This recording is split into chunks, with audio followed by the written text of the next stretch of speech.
Aux funérailles de mes bébés jumeaux après qu'ils soient morts dans leur sommeil, ma belle-mère a dit, Dieu les a repris parce qu'il savait quel genre de mère il avait. Les proches étaient d'accord. Mon mari est resté silencieux. Puis ma fille de 4 ans a tiré la robe du pasteur et a dit, Pasteur John, est-ce que je devrais dire à tout le monde ce que mamie a mis dans les biberons? La pièce est devenue silencieuse. Je me tenais aux funérailles de mes bébés jumeaux, mes jambes tremblaient si fort que je pensais qu'elles allaient lâcher, quand ma belle-mère, Béatrix, s'est penchée sur leur minuscule cercueil blanc et a dit assez fort pour que tout le monde entende, Dieu les a repris parce qu'il savait quel genre de mère ils avaient. Les mots m'ont frappé comme des coups physiques, chacun me volant un peu plus d'air des poumons. Je m'appelle Cordelia Mitchell, mais tout le monde m'appelle Cora. Et il y a 3 jours, j'ai trouvé mes jumeaux de 3 mois, Fingan et Beckham, morts dans leur berceau. Le salon funéraire de Columbus, dans l'Ohio, était bondé de parents venus pleurer mes garçons. Mais au lieu de réconfort, j'ai entendu des murmures d'approbation se propager à travers les bancs après la déclaration cruelle de Béatrix. Elle a raison, a murmuré quelqu'un derrière moi. Certaines femmes ne peuvent tout simplement pas gérer plusieurs enfants, a ajouté une autre voix. Mon mari, Garrison, se tenait juste à côté de moi, son costume de représentant pharmaceutique parfaitement repassé, son visage de marbre, ne disant absolument rien pour me défendre. Pas un seul mot. Je voulais hurler que Béatrix me tourmentait depuis le jour où Garrison m'avait ramené à la maison il y a 8 ans. Je voulais dire à tout le monde comment elle avait critiqué chaque biberon que je préparais, chaque couche que je changeais, chaque berceuse que je chantais à mes précieux garçons. Mais le chagrin m'avait volé ma voix, l'emprisonnant quelque part sous le poids insupportable qui écrasait ma poitrine. Mes parents, Jérémia et Winifred, venaient d'arriver de Seattle, mais ils étaient assis 3 rangs plus loin, trop loin pour entendre ce qui se passait, trop loin pour me sauver de cette noyade en plein cauchemar. Puis j'ai senti une petite main se glisser dans la mienne. Ma fille de 7 ans, Deline, que nous appelons Delelphie, se tenait à côté de moi dans sa robe noire, celle qu'elle avait portée à son récital de piano du printemps 2 mois plus tôt, quand ses petits frères étaient encore en vie, respiraient encore, remplissaient encore notre maison de leurs précieux cris. Elle a serré mes doigts 3 fois, notre code secret pour dire « je t'aime ». Le même signal que nous avions créé lorsque les visites de Béatrix devenaient trop difficiles à supporter. La voix de Béatrix est devenue plus forte alors qu'elle s'adressait à la foule, ses cheveux gris parfaitement coiffés malgré le chagrin supposé de la perte de ses petits-fils. Parfois, Dieu fait preuve de miséricorde de manière mystérieuse, annonça-t-elle, sa voix portant cette fausse douceur qu'elle avait perfectionnée au fil des ans, comme du poison enrobé de miel. Ces anges innocents ont été épargnés de la souffrance. Le Seigneur sait ce qui est le mieux, et il savait dans quel genre de foyer il se trouvait. Ma belle-sœur, Nan, a hoché vigoureusement la tête depuis son siège, tamponnant ses yeux secs avec un mouchoir. L'oncle Clifford, le frère de Béatrix, a même dit « Amen ». Comme s'il s'agissait d'une sorte de service religieux tordu au lieu des funérailles de mes bébés. Ces gens avaient mangé à ma table, tenu mes garçons dans leurs bras, m'avaient dit quelle mère merveilleuse j'étais il y a quelques semaines à peine. Maintenant, ils me jugeaient, formant un jury pour le procureur qu'était Béatrix, tandis que mon mari restait un témoin silencieux de l'assassinat de ma réputation. Le pasteur John s'est raclé la gorge à la tribune, clairement mal à l'aise avec la tournure que prenait ce service. Mais même lui semblait ne pas savoir comment réorienter Béatrix une fois qu'elle s'était emparée de la scène. Elle avait fait des dons de milliers de dollars à cette église au fil des ans, achetant son autorité incontestée, et maintenant elle utilisait les funérailles de mes bébés comme sa scène personnelle pour me détruire. Mais rien, absolument rien, n'aurait pu me préparer à ce qui allait suivre. Delelphie a lâché ma main et a commencé à marcher vers le pasteur John avec une détermination que je n'avais jamais vue sur son jeune visage. Ses babys claquaient sur le sol du salon funéraire, chaque pas résonnant dans le silence soudain alors que toutes les têtes se tournaient pour regarder cette petite fille s'approcher de la tribune. Elle a tendu la main et a tiré sur la robe noire du pasteur John. Et quand il s'est penché pour l'écouter, elle a parlé d'une voix claire et assurée qui a porté dans toute la pièce. « Pasteur John, est-ce que je devrais dire à tout le monde ce que mamie a mis dans les biberons ?» Le salon funéraire est devenu glacial. Le visage de Béatrix est passé d'un faux chagrin à une terreur authentique en un battement de cœur. Garrison a enfin levé les yeux de ses mains, et j'ai réalisé que ma fille de 7 ans était sur le point d'exposer une vérité qui allait faire voler en éclats tout ce que je croyais savoir sur la mort de mes bébés. 3 mois avant de me tenir dans ce salon funéraire, je croyais vivre ma 2e chance au bonheur. Notre maison dans la banlieue de Columbus était le genre d'endroit dont je rêvais petite fille. 2 étages, des volets blancs, un jardin avec une balançoire que Garrison avait montée lui-même quand Delelfi a eu 5 ans. La chambre d'enfant que j'avais peinte en bleu doux avec des nuages au plafond abritait 2 berceaux, 2 fauteuils à bascule et plus d'amour que je ne pensais que mon cœur pouvait contenir. Fingan et Beckham étaient arrivés après 5 ans d'essai, 5 ans de tests de grossesse négatifs qui ressemblaient à des échecs personnels, 5 ans pendant lesquels Beatrix me rappelait qu'une vraie femme aurait déjà donné plus d'enfants à son fils. Le matin de la naissance des jumeaux, je me souviens de Garrison les tenant pour la première fois, des larmes coulant sur son visage. « Ils sont parfaits, Cora » avait-il murmuré. Et pour une fois, juste cette fois-là, j'ai pensé que nous pourrions peut-être être la famille que j'avais toujours voulu. Même Beatrix avait semblé plus douce ce jour-là, bien qu'elle ait quand même réussi à mentionner que la femme de son autre fils, Clifford, avait accouché naturellement sans aucun analgésique, alors que j'avais abandonné et pris une péridurale. Notre routine quotidienne s'était installée dans un chaos contrôlé au moment où les garçons avaient 3 mois. Je travaillais de la maison comme graphiste, mon ordinateur portable perpétuellement ouvert sur la table de la cuisine entre les biberons et les changements de couches. Mes clients étaient patients, compréhensifs lorsqu'un appel vidéo incluait des bruits de bébé en arrière-plan. J'avais trouvé mon rythme. Allaiter Fingan pendant que Beckham dormait, puis changer de casquette pour concevoir des logos pendant leur sieste synchronisée, aider de lit avec ses devoirs tout en portant un jumeau dans un porte-bébé et en berçant l'autre avec mon pied.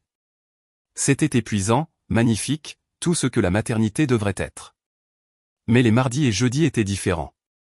C'étaient les jours où Garrison voyageait pour son travail de représentant pharmaceutique, visitant des cabinets médicaux à travers l'Ohio et le Kentucky, partant tôt le matin et rentrant tard le soir. C'étaient aussi les jours où Beatrix insistait pour « aider » avec les jumeaux.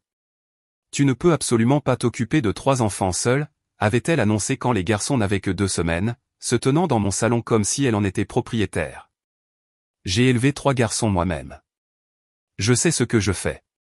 Tu dois accepter de l'aide, Cordelia. Garrison avait immédiatement accepté.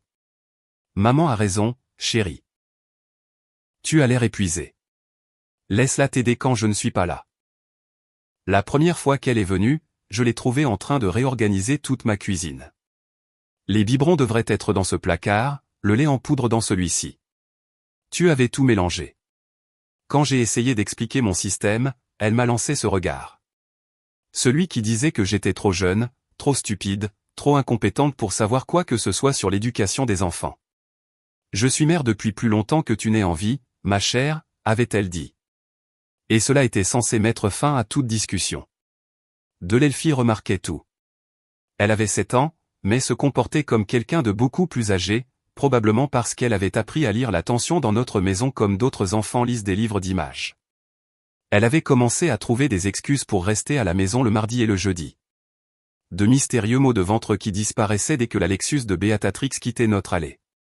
Maman, pourquoi mamie te rend-elle triste ? M'avait-elle demandé un jeudi soir alors que je la mettais au lit, les jumeaux enfin endormis après une journée particulièrement agitée. Mamie ne me rend pas triste, ma chérie, avais-je menti, lissant ses cheveux sombres. Parfois, les adultes ont juste des idées différentes sur les choses. Elle a dit, tu ne fais pas bien rôter les bébés, n'est-ce pas ? Mais je t'ai regardé, toi et l'infirmière à l'hôpital, et tu le fais exactement de la même manière que l'infirmière te l'a montré. Ma fille voyait tout, se souvenait de tout. J'aurais dû écouter ce qu'elle essayait de me dire. Les semaines passèrent dans un flou de tétés et de critiques. Beatrix arrivait à 8 heures précises chaque mardi et jeudi, entrant avec la clé que Garrison lui avait donnée malgré mes protestations. Le lait en poudre que tu utilises n'est pas le meilleur, annonçait-elle.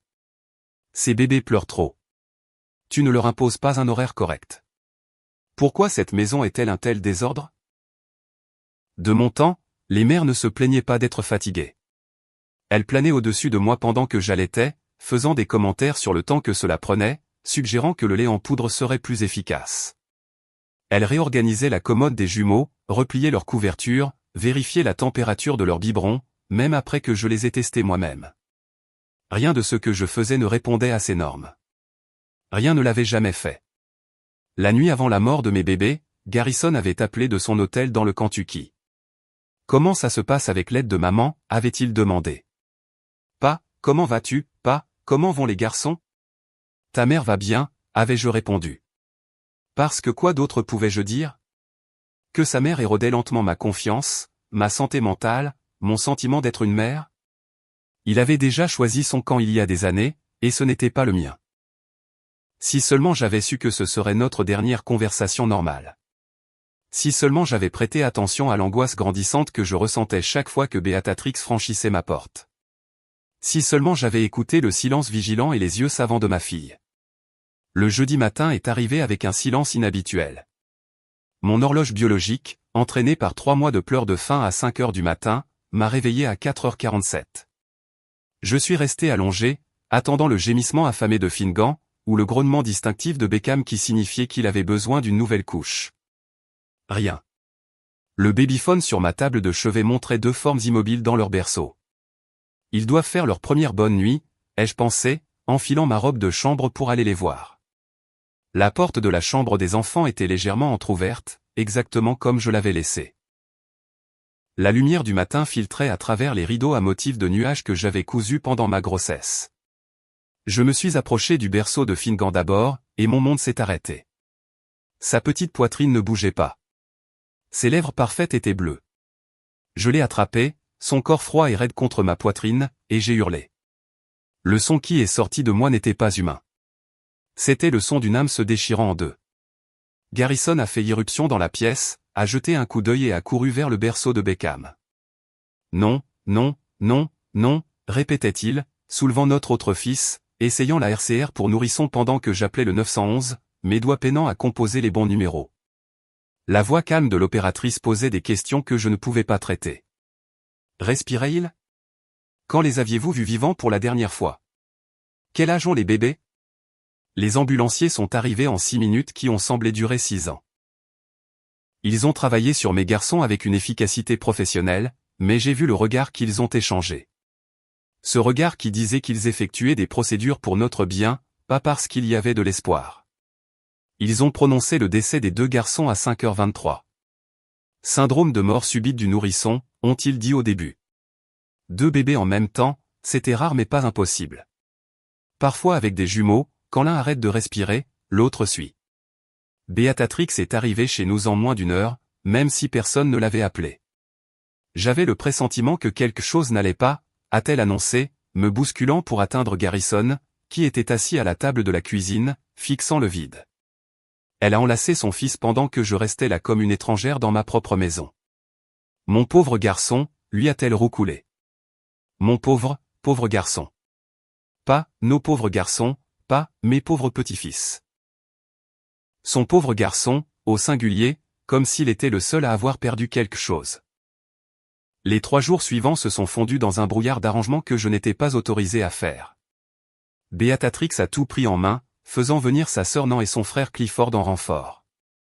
Ils ont fondu sur notre maison comme des charognards, s'immisçant dans des décisions qui auraient dû être les miennes et celles de Garrison. Les cercueils blancs sont trop chers pour des nourrissons, a déclaré Béatrix au salon funéraire. Ceux en bois sont plus pratiques. Pratiques? J'avais retrouvé ma voix un instant. Nous enterrons mes bébés, nous n'achetons pas des meubles. Nos bébés, m'avait corrigé Garrison doucement. La seule chose qu'il avait dite depuis des heures. Bien sûr, avait interjeté Béatrix avec douceur. Mais Cordelia, ma chère, tu ne penses pas clairement. Laisse ceux d'entre nous qui ont la tête plus froide prendre ces décisions. La famille élargie a commencé à arriver le mardi soir. Chacun a reçu la version des événements de Béatrix avant même de me voir. Je regardais depuis la fenêtre de ma chambre alors qu'elle les accueillait dans l'allée, parlant avec animation, faisant des gestes vers la maison, secouant la tête tristement. Au moment où ils sont entrés, leurs yeux contenaient de la suspicion au lieu de la sympathie. Comment est-ce que ça peut arriver aux 2 bébés, a demandé Renée, la cousine de Garrison, sans vraiment croiser mon regard. Étaient-ils malades? Ils étaient parfaits, ai-je dit. En bonne santé. Leur visite des 2 mois était parfaite. Parfois, les mères manquent des signes, a interrompu Béatrix. Cordelia a été dépassée. J'ai essayé d'aider, mais elle a insisté pour tout faire elle-même. C'était un mensonge si audacieux que je suis resté sans voix. Elle avait été là 2 fois par semaine, contrôlant tout, critiquant tout. Ma voix est morte dans ma gorge quand j'ai vu Garrison hocher la tête en accord avec le récit de sa mère. Mes parents sont arrivés le mercredi soir, ayant conduit d'une traite depuis Seattle. Mon père, Jérémia, a jeté un coup d'œil à la dynamique de la maison et m'a pris à part. Qu'est-ce qui se passe ici, Cora? Pourquoi cette femme te traite-t-elle comme une suspecte au lieu d'une mère en deuil? Elle m'a toujours détesté, papa. Mais maintenant, elle a un public. Ma mère, Winifred, a été plus directe. Elle a confronté Beatrix dans la cuisine. Ma fille vient de perdre ses enfants. Comment osez-vous faire des insinuations? Je n'insinue rien, a répondu Beatrix avec une innocence bien rodée. Mes 2 bébés en bonne santé ne meurent pas comme ça. Les autorités vont enquêter, comme il se doit. Delelphie n'avait pas quitté mon côté, sauf pour dormir. Elle observait tout avec ses yeux perçants, en particulier sa grand-mère. Le mercredi soir, je l'ai trouvée assise sur le sol de sa chambre avec son journal, écrivant furieusement. « Qu'est-ce que tu écris, mon bébé ?» Elle a levé les yeux vers moi, les larmes aux yeux. Des choses que je veux me rappeler sur Finebeck. Et d'autres trucs. Quels autres trucs? Elle a fermé soigneusement le journal. Juste des trucs que je remarque. Comme la façon dont mamie Beatrix fait semblant de pleurer, mais ses yeux ne sont jamais mouillés. Et comment papa ne te regarde pas, et comment oncle Clifford et tante n'en croient tout ce que mamie dit même s'il n'était pas là. J'ai serré ma fille contre moi. Cet enfant qui voyait la vérité alors que les adultes choisissaient la cécité. Parfois, les gens voient ce qu'ils veulent voir, ma chérie. Mais ce n'est pas juste, a-t-elle murmuré contre mon épaule. Pas quand Finn et Beck sont morts. La vérité compte plus maintenant, non? Le service funèbre a commencé à 10 heures précises un mercredi matin gris qui correspondait à la couleur de mon cœur. J'étais assise au premier rang du salon funéraire Morrison, ma robe noire flottant sur un corps qui avait oublié comment manger. Garrison était assis à côté de moi, mais les 15 centimètres qui nous séparaient auraient pu être 15 kilomètres. Il ne m'avait pas touché une seule fois depuis que nous avions trouvé les garçons. Pas une main tenue, pas un bras autour de mes épaules, pas même un frôlement accidentel de doigts. Son chagrin avait construit un mur entre nous, brique par brique, cimenté par les paroles empoisonnées de sa mère. Le pasteur John se tenait à la tribune, son visage bienveillant plissé par un chagrin sincère. Il avait baptisé les jumeaux il y a à peine 6 semaines, aspergeant d'eau bénite leur tête parfaite pendant qu'ils se tortillaient dans leur robe de baptême blanche. Maintenant, ces mêmes robes les habillaient pour leur enterrement, et je ne pouvais pas concilier le souvenir avec la réalité. Nous nous réunissons aujourd'hui pour célébrer les vies brèves mais précieuses de Finnegan et Beckham Mitchell, a commencé le pasteur John. Mais Beatrix se levait déjà de sa place au premier rang, de l'autre côté de l'allée. Pasteur, puis-je dire quelque chose d'abord? Elle n'a pas attendu la permission, s'est simplement dirigée vers la tribune avec l'assurance de quelqu'un à qui on n'a jamais rien refusé. Le pasteur John s'est écarté, l'air mal à l'aise, mais trop poli pour refuser une grand-mère en deuil. Beatrix a ajusté le microphone avec une précision théâtrale. Elle portait un tailleur noir qui coûtait probablement plus cher que notre hypothèque mensuelle, son collier de perles captant la lumière des vitraux. Elle a tamponné ses yeux avec un mouchoir, bien que je puisse voir de mon angle qu'ils étaient parfaitement secs. Mes petits-fils étaient des anges, a-t-elle commencé, sa voix prenant ce ton spécial qu'elle réservait aux performances publiques. 3 mois de vie, à peine le temps de connaître ce monde. Mais peut-être que c'était la miséricorde de Dieu. La congrégation a murmuré avec sympathie. J'ai senti Delelphie se tendre à côté de moi, sa petite main agrippant la mienne. Vous voyez, a continué Beatrix, parfois, le Seigneur, dans sa sagesse infinie, retire les âmes innocentes de situations qui pourraient nuire à leur pureté. Il voit tout, c'est tout. Il sait quels foyers sont des maisons d'amour et lesquels sont des maisons de chaos. Il sait quelles mères sont équipées pour le devoir sacré d'élever des enfants, et lesquelles sont dépassées par leurs propres insuffisances. Ma mère a eu un hoquet audible depuis le 3e rang. Mon père a commencé à se lever, mais je me suis retourné et j'ai légèrement secoué la tête. Faire une scène ne ferait qu'alimenter le récit de Beatrix selon lequel je venais d'une famille instable. J'ai essayé d'aider, la voix de Beatrix est devenue plus forte, plus confiante à mesure qu'elle trouvait son rythme. Chaque mardi et jeudi, je venais dans cette maison pour apporter la structure et les connaissances que l'expérience apporte. Mais certaines personnes sont trop fières pour accepter la sagesse, trop têtues pour admettre qu'elle se noie. Et maintenant, mon fils, mon pauvre Garrison, a perdu ses garçons parce que quelqu'un n'a pas pu admettre qu'elle avait besoin de plus d'aide qu'elle n'était disposée à accepter. Ça suffit, mère. Garrison a finalement parlé. Mais sa voix était faible, à peine audible. Non, fils. Il faut que ce soit dit. Dieu a repris ses bébés parce qu'il savait quel genre de mère ils avaient. Une mère qui insistait pour dire qu'elle pouvait s'occuper de 3 enfants tout en travaillant, qui refusait une aide appropriée, qui était trop fière pour admettre qu'elle échouait. Béatrix m'a regardé directement. Parfois, la miséricorde de Dieu ressemble à une tragédie pour ceux qui ne comprennent pas ses voies. Nan s'est levé au 3e rang. Amen, ma sœur. Les voies du Seigneur sont mystérieuses. Clifford a renchéri. Ces bébés sont mieux au paradis que dans un foyer chaotique. Mon père était maintenant debout, ma mère essayant de le tirer vers le bas, mais c'était comme regarder une avalanche prendre de l'ampleur. D'autres parents, des gens qui me connaissaient à peine, hochaient la tête, créant un chœur d'approbation aux monstrueuses insinuations de Béatrix. Elle était toujours fatiguée, à chuchoter quelqu'un assez fort pour être entendu. La maison n'était jamais propre quand je venais, a ajouté une autre voix.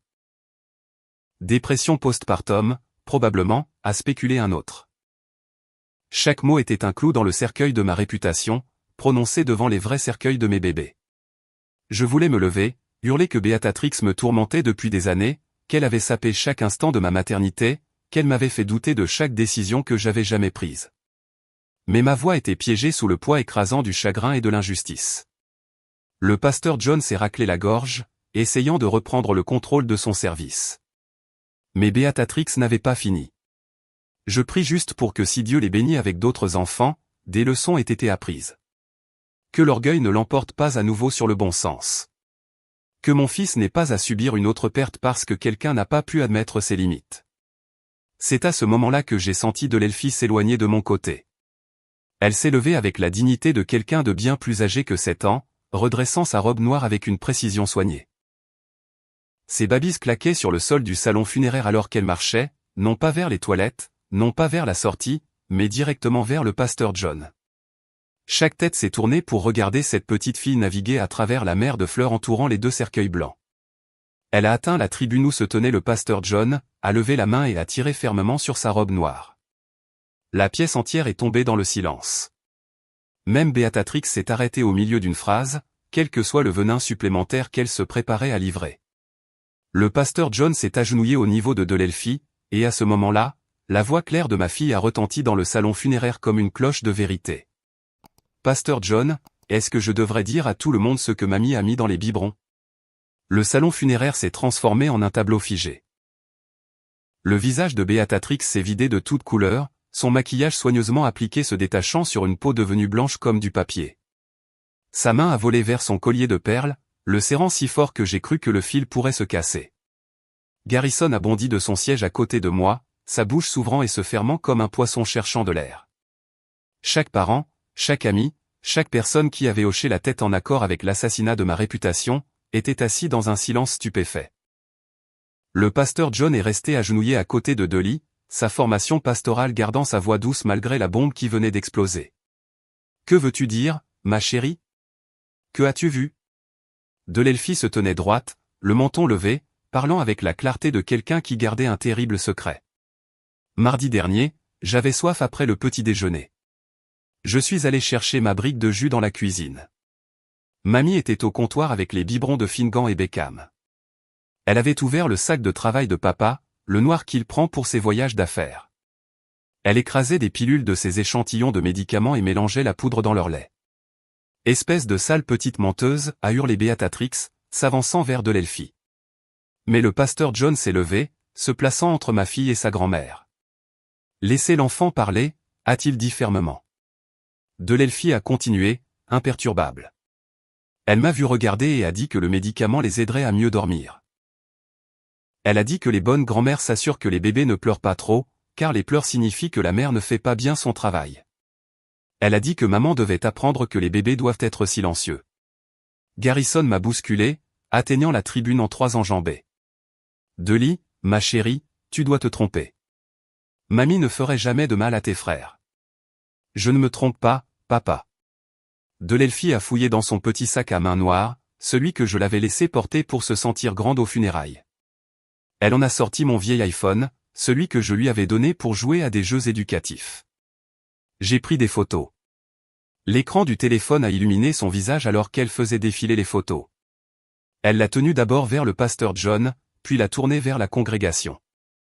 Même de là où je me tenais, maintenant debout et me dirigeant vers ma fille, je pouvais voir l'image clairement. Béatrix à mon comptoir de cuisine. Une boîte de médicaments sur ordonnance dans une main. Un broyeur de pilules dans l'autre. 2 biberons alignés devant elle. Il y en a d'autres, a dit Delelfi en faisant défiler. Celle-ci montre l'étiquette de la boîte de médicaments. Il est écrit l'échantillon de sédatif et il y a le nom de l'entreprise de papa dessus. Celle-ci la montre en train de verser la poudre dans le biberon de Finn. Celle-ci la montre en train de secouer le biberon de Beck pour mélanger. Mes jambes se sont dérobées sous moi. Je serais tombé par terre si mon père ne m'avait pas rattrapé, s'étant précipité de son siège. Ma mère était déjà au téléphone avec le 911, sa voix urgente mais contrôlée. Garrison se tenait figé, fixant le téléphone dans les mains de sa fille comme s'il lui montrait la fin du monde. Le sang-froid soigneusement construit de Béatrix s'est complètement brisé. Ce n'était que de légers sédatifs. Les bébés ont besoin de dormir. Elle ne les laissait jamais pleurer pour s'endormir correctement. J'aidais. J'étais une bonne grand-mère. Tu as drogué mes bébés. La voix qui est sortie de moi ne ressemblait pas à la mienne. C'était une voix primitive, sauvage, le son d'une mère ours dont les oursons ont été menacés. Tu as mis des sédatifs dans les biberons de mes bébés de 3 mois. Ils avaient besoin de faire leur nuit. Tu les rendais faibles avec toutes ces cajoleries, te précipitant vers eux à chaque bruit qu'ils faisaient. Le masque de Béatrix était complètement tombé, révélant le monstre en dessous. Mes garçons n'ont jamais pleuré comme ça parce que je savais comment les faire dormir correctement. Garrison a finalement retrouvé sa voix. Et quand il l'a fait, c'est sorti comme un rugissement. Mère, qu'as-tu fait? Qu'as-tu fait? Je réparais ton erreur. A-t-elle hurlé en retour. Tu t'es marié en dessous de ta condition. Tu as eu des enfants avec quelqu'un qui ne pouvait pas s'en occuper. Je réglais le problème. Le pasteur John avait maintenant son téléphone à la main, appelant la police en renfort. Plusieurs parents enregistraient tout avec leur téléphone. Nan s'était effondré sur son banc, sanglotant. Clifford se tenait bouche bée, incapable de réaliser que sa sœur venait d'avouer avoir drogué des nourrissons. Delelfi n'avait pas fini. J'ai aussi tout écrit, a-t-elle dit, sortant un petit journal de son sac. Chaque fois que mamie venait, ce qu'elle disait sur maman, ce qu'elle faisait avec les biberons, comment les bébés se comportaient après les avoir bu. Ils devenaient très somnolents et ne se réveillaient pas même quand maman essayait de les nourrir. Mamie disait que ça voulait dire que le médicament fonctionnait. Elle a ouvert le journal, lisant de sa voix claire d'enfant. Mardi 15 mai. Mamie a encore mis des médicaments dans les biberons de Finn et Beck. Elle en a utilisé plus que la dernière fois. Elle a dit qu'ils devaient apprendre à dormir comme des bébés morts. C'étaient ses mots. Dormir comme des bébés morts. Le salon funéraire a éclaté. Les gens criaient, pleuraient, hurlaient. Quelqu'un a crié « meurtre ».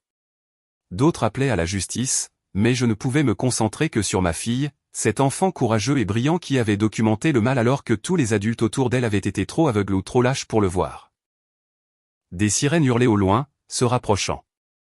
Béatrix a essayé de courir vers la sortie, mais mon père et 3 autres hommes lui ont barré le chemin.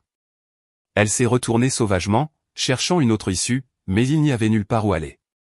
La grand-mère qui se tenait à la tribune quelques minutes auparavant, revendiquant une justice divine, était maintenant démasquée comme une meurtrière. J'aidais, n'arrêtait-elle pas de crier. Ils avaient besoin de discipline. De structure, pas d'une mère faible qui ne savait pas comment faire se comporter des bébés. La police a fait irruption dans le salon funéraire. L'inspectrice Patricia Morse, que j'ai reconnue de l'enquête initiale, a évalué la scène avec une efficacité professionnelle. Le pasteur John s'est immédiatement approché d'elle, désignant Delelfi et le téléphone qu'elle tenait toujours. En quelques instants, un officier mettait soigneusement le téléphone sous scellé comme preuve, tandis qu'un autre lisait ses droits à Béatrix. Alors qu'il menottait ma belle-mère à côté des cercueils de mes bébés, elle m'a regardé avec une haine pure. « C'est de ta faute », a-t-elle sifflé. « Si tu avais été une meilleure mère, je n'aurais pas eu à intervenir. » Le poste de police est devenu notre deuxième maison pendant les 72 heures suivantes. L'inspectrice Morse a travaillé avec un spécialiste en médecine légale pédiatrique pour accélérer les tests toxicologiques sur mes bébés. Quand les résultats sont revenus, le visage du médecin légiste m'a tout dit avant même qu'elle ne parle. Des niveaux létaux de sédatifs dans les organismes des deux garçons. Le médicament a été identifié comme un puissant somnifère sur ordonnance provenant de la collection d'échantillons de Garrison. Jamais destiné à une personne de moins de 18 ans, et encore moins à des nourrissons de 3 mois. La dose que Beatatrix leur avait donnée était suffisante pour supprimer leur système respiratoire jusqu'à ce qu'ils arrêtent simplement de respirer. L'enquête a révélé toute l'horreur des actions de Beatatrix. Son historique informatique montrait des recherches remontant à 2 mois, combien de sédatifs pour le sommeil d'un nourrisson, bébé qui ne se réveille pas, faire dormir les bébés toute la nuit avec des médicaments. Et le plus glaçant de tous, surdose nourrisson combien. Elle avait planifié cela, augmentant progressivement les doses. Le mardi avant leur mort, elle leur avait donné 5 fois la quantité avec laquelle elle avait commencé. Le monde de Garrison s'est complètement effondré. Le lendemain des funérailles, il était assis dans notre salon, tenant la photo du baptême des jumeaux, sanglotant d'une manière que je n'avais jamais vue chez un homme adulte. Je lui ai donné accès à mes échantillons, n'arrêtait-il pas de dire. Je lui ai donné la clé de notre maison. Je t'ai dit de la laisser aider. J'ai tué nos fils. Ta mère a tué nos fils, l'ai-je corrigé. Mais je ne pouvais pas me résoudre à le réconforter. Il l'avait choisi elle plutôt que moi pendant 8 ans. Il était resté silencieux pendant qu'elle me détruisait morceau par morceau. Sa complicité avait créé l'environnement où elle s'était sentie autorisée à commettre l'impensable. Le procès s'est déroulé rapidement. L'avocat de Beatatrix a tenté de plaider la responsabilité atténuée, affirmant qu'elle avait seulement l'intention de les aider à dormir, pas de les tuer. Mais le témoignage de Delelfi a détruit cette défense. Ma fille de 7 ans s'est assise à la barre des témoins, parlant clairement dans le microphone, lisant des extraits de son journal. Chaque date, chaque incident, chaque mot cruel à mon sujet, chaque fois qu'elle avait vu sa grand-mère avec les biberons. 8 mai, a lu Delelfi, mamie a dit que maman était trop stupide pour savoir que les bébés ont besoin de discipline. Elle a dit. Quand papa divorcera de maman, elle nous élèvera, n'est-ce pas? 13 mai, mamie a mis des médicaments dans les biberons et m'a dit que c'était des vitamines. Mais je sais à quoi ressemblent les vitamines, et ce n'était pas des vitamines. 20 mai, le dernier jour. Mamie a dit que les bébés dormiraient si profondément cette nuit que rien ne les réveillerait. Elle a ri en le disant. Le jury a délibéré moins de 2 heures. Coupable de 2 chefs d'accusation de meurtre au premier degré. La réclusion à perpétuité sans possibilité de libération conditionnelle. Quand ils ont lu le verdict, Beatatrix a hurlé que nous avions tous ruiné sa vie, qu'elle avait seulement essayé d'aider, que j'étais la vraie meurtrière pour avoir été une si mauvaise mère qu'elle avait dû intervenir. Les officiers de justice l'ont emmenée de force, toujours en hurlant, toujours en blâmant tout le monde sauf elle-même. Garrison a demandé le divorce 2 semaines après le procès. Pas parce qu'il me blâmait, mais parce qu'il ne pouvait pas me regarder sans voir son échec.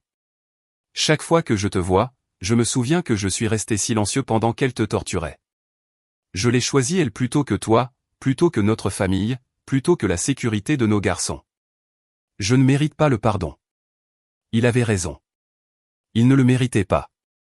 Il a déménagé en Californie, envoie des chèques, appelle Delelfi en vidéo 2 fois par semaine, mais nous savons tous les deux qu'il fuit des fantômes qui le suivront pour toujours.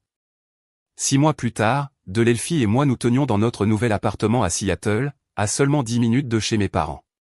Plus petit que notre maison à Columbus, mais libre des souvenirs qui hantaient chaque recoin. Nous n'avons emporté que ce qui comptait, des photos des garçons, les livres et les journaux de Delelfi, et 2 ours en peluche qui sentaient encore légèrement Finnegan et Beckham. Ma fille suivait une thérapie, pour gérer le poids d'être celle qui a dit la vérité, celle qui a démasqué un monstre quand les adultes ont échoué. Le docteur Chen m'a dit que Delelfi n'avait pas seulement sauvé de futures victimes, mais peut-être aussi moi. Les enfants qui documentent les abus le font souvent parce qu'ils sentent un danger que les autres ignorent. Votre fille savait que quelque chose de terrible se passait bien avant que cela n'atteigne sa conclusion. Maman, a dit Delelfi un soir alors que nous dînions à notre petite table de cuisine. Tu penses que Finn et Beck savent que j'ai essayé de les protéger? Je pense qu'ils savent que tu les as protégés, mon bébé. Tu leur as obtenu justice. Tu as fait en sorte que la vérité éclate. Mais j'aurais dû te parler des biberons plus tôt. Je l'ai prise sur mes genoux. Cet enfant qui avait porté un si terrible fardeau. Écoute-moi. Tu as 7 ans. Ce n'était jamais ton travail de protéger tes frères de leur grand-mère. C'était le travail des adultes. Et nous avons échoué. Tu as fait plus que ce que quiconque aurait pu attendre de quelqu'un de ton âge. Tu es la personne la plus courageuse que je connaisse. Elle s'est appuyée contre moi et nous sommes restés assises en silence. Deux survivantes d'une horreur qui n'aurait jamais dû se produire. Dehors, la pluie de Seattle tapotait contre nos fenêtres, lavant le monde. Nous ne pouvions pas ramener Finnegan et Beckham, mais leur sœur avait fait en sorte que leur mort ait un sens. Elle avait démasqué non seulement un monstre, mais aussi les complices qui sont restés sans rien faire et ont laissé les monstres prospérer.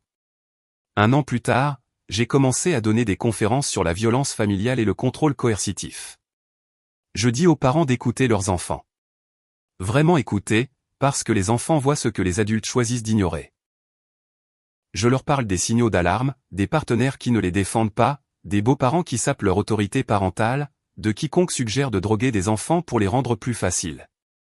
Je leur parle de mes garçons, qui seraient en train de trottiner maintenant, d'apprendre des mots, de donner des baisers collants, si j'avais eu le courage de tenir tête à Beatrix plus tôt, si Garrison avait choisi sa famille plutôt que sa mère, si l'un des parents qui prétendait nous aimer s'était demandé pourquoi une grand-mère avait besoin d'un tel contrôle. Mais surtout, je leur parle de Delphi, la fillette de 7 ans qui a observé, documenté et attendu le bon moment pour révéler la vérité. Qui a compris que parfois, les adultes ont besoin que les enfants leur montrent ce qu'ils refusaient de voir. Qui a sauvé de futurs bébés d'une femme qui croyait que le contrôle comptait plus que la vie elle-même. La dernière fois que j'ai visité les tombes des garçons, Delphi avait laissé une note qu'elle avait écrite.